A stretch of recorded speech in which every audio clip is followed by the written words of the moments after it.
সবাইকে স্বাগত জানাচ্ছি। কথা বলবো সংবিধানের ৭০ অনুচ্ছেদ নিয়ে। ফ্লোর ক্রসিং কি? সংবিধানের ৭০ অনুচ্ছেদ ফ্লোর ক্রসিং সংক্রান্ত, অর্থাৎ কোনো রাজনৈতিক দল থেকে নির্বাচিত এমপি সংসদে এসে যদি দলের বিপক্ষে ভোট দেন তাহলে তার সংসদ সদস্য পদ থাকবে না। সংবিধানের ৭০ অনুচ্ছেদে সেটিই বলা হয়েছে। সংবিধানের ৭০ অনুচ্ছেদ কেন প্রবর্তন করা হয়? আমরা একটু অতীতে ফিরে যাব। হর্স ট্রেডিং নামে সংসদীয় পরিভাষায় একটি শব্দ আছে।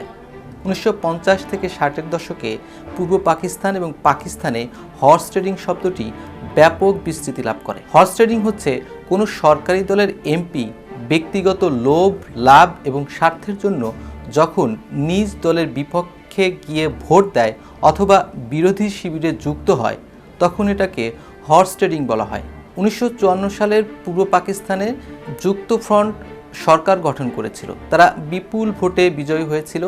তখন যুক্ত ফ্রন্ট সরকারের প্রাদেশিক মুখ্যমন্ত্রী হয়েছিলেন একে ফজলুল হক। কিন্তু দুর্ভাগ্যজনক হলেও সত্যি যে একে ফজলুল হকের সরকার তখন ৫৬ দিন দেশ শাসন করতে পেরেছিল, কারণ এই হর্স ট্রেডিংয়ের বলি হয়ে তিনি পদচ্যুত হন।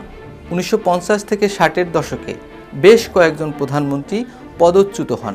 চৌধুরী মোহাম্মদ আলী, হোসেন শহীদ সোহরাওয়ার্দী, ফিরোজ খান নুন এবং ইসমাইল চুনরিগড় পদচ্যুত হয়েছিলেন ফ্লোর ক্রসিংয়ের কারণে। কারণ তার দলের এমপিরা বিরোধী শিবিরে যুক্ত হয়েছিল এবং অনাস্থা ভোট দিয়েছিল তার বিপক্ষে। তখন আর সরকার থাকতে পারেনি। তো পাকিস্তানের গণতান্ত্রিক এই অভিযাত্রা ব্যাপক সংকটের মধ্যে পড়ে যায়। তখন সামরিক শাসক জেনারেল আইয়ুব খান সামরিক শাসন জারি করে ক্ষমতা নেন।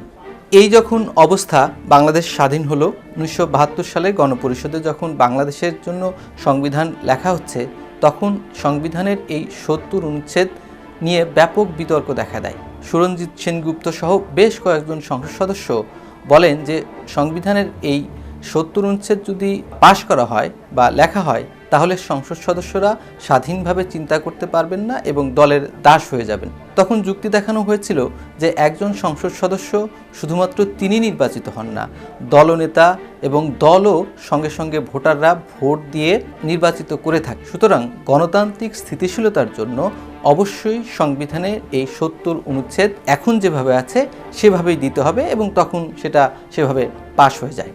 ৭০ অনুচ্ছেদ উচ্চ আদালতের কাঠগড়ায়। বাংলাদেশের সংসদীয় রাজনীতিতে এখন ত্রয়োদশ জাতীয় সংসদ ফাংশন করছে, অর্থাৎ ১৯৭২ সালের পর প্রায় ৫৩ বছর কেটে গেছে আমাদের সংসদীয় রাজনীতির। এখনও সংবিধানের ৭০ অনুচ্ছেদ বহাল আছে। সংবিধানের ৭০ অনুচ্ছেদ নিয়ে নানা রকম বিতর্ক নানা মহলে ছিল। শেষ পর্যন্ত সংবিধানের এই ৭০ অনুচ্ছেদ নিয়ে উচ্চ আদালতে একটি মামলা হয়েছিল। মামলা করেছিলেন ২০১৭ সালে সুপ্রিম কোর্টের একজন আইনজীবী ইউনুস আলী আকন্দ। তিনি বলেছিলেন সংবিধানের ৭, ৯ সহ বেশ কয়েকটি অনুচ্ছেদ এই ৭০ অনুচ্ছেদের সঙ্গে সাংঘর্ষিক, সেই কারণে এটি বাতিল করতে হবে। তো ভালো কথা, তিনি যখন রিট করলেন তো ২০১৮ সালে শুনানি হলো।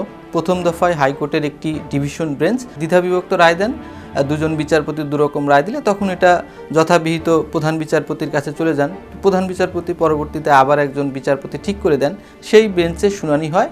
শুনানির শেষে বিচারপতি সেই আবেদনটি সরাসরি খারিজ করে দেন। তখন হাইকোর্ট বলেছিলেন এই যে সংবিধানের ৭০ অনুচ্ছেদ এটি গণতন্ত্রের রক্ষা কবচ, এভাবেই অতীতে লেখা হয়েছে এবং এটি চলে আসছে, সুতরাং এটি বাতিল করার কোনো সুযোগ নেই। তো তিনি এর পরেও একটি রিট করেছিলেন, তখনও আদালত এই রিটটি খারিজ করে দিয়েছেন। এটি ২০২৪ সালে। ১৬ সালের দিকে উচ্চ আদালতের বিচারপতি সুরেন্দ্র কুমার সিনহা, তিনি একসময় প্রধান বিচারপতি হয়েছিলেন, সংবিধানের ষোড়শ সংশোধনী সংক্রান্ত একটি মামলার শুনানিতে বলেছিলেন যে এই সংবিধানের ৭০ অনুচ্ছেদ এমপিদের স্বাধীনভাবে চিন্তা করার এবং বিবেকের যে সক্ষমতা সেটা প্রকাশ করার ক্ষেত্রে বাধা তৈরি করে, সেক্ষেত্রে এটা সংশোধন করা যেতে পারে। এখন পর্যন্ত সংবিধানের এই ৭০ অনুচ্ছেদ বহাল আছে।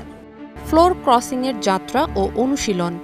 ফ্লোর ক্রসিংয়ের বিধান সেটি পাশ্চাত্য দুনিয়ায় কিন্তু অনেক আগে শুরু হয়েছিল।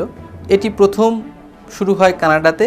ইন্টারনেটের বিভিন্ন ওয়েবসাইট ঘেটে যেটা পাওয়া যাচ্ছে, কানাডাতে অষ্টাদশ শতকে এটি শুরু হয়েছিল এরপরে 19বিংশ শতকে ব্রিটেনে শুরু হয়েছিল, যখন রাজনৈতিক দল কেন্দ্রিক গণতন্ত্র শুরু হয় তখন এটি শুরু হয়েছিল।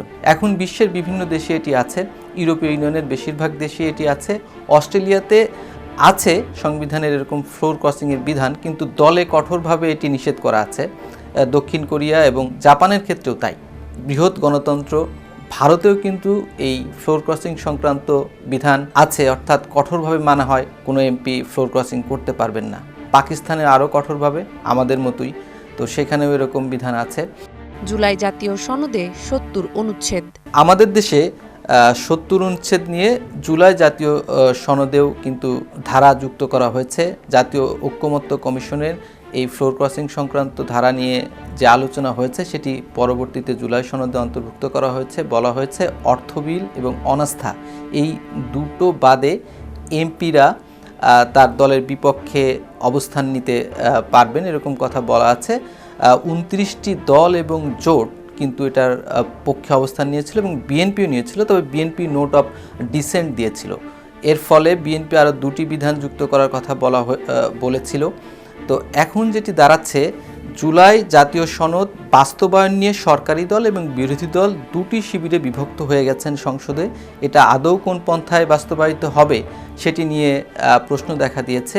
আর জুলাই জাতীয় সনদে যেভাবে বলা হয়েছে, যদি সেটি বাস্তবায়ন হয়ে থাকে সংবিধান সংশোধনের মাধ্যমেও অথবা সংবিধান পুনর্লিখনের মাধ্যমেও, যেভাবেই হোক না কেন, যদি বাস্তবায়ন হয়ে থাকে জুলাই সনদের সেই ধারা, তাহলে কিন্তু ৭০ অনুচ্ছেদে বদল আসতে পারে। এর আগ পর্যন্ত সংবিধানের ৭০ অনুচ্ছেদ এখন যেভাবে আছে সেভাবেই থাকবে। এতক্ষণ ধৈর্য ধরে যারা আমার এই আলোচনা শুনলেন সবাইকে ধন্যবাদ জানাচ্ছি।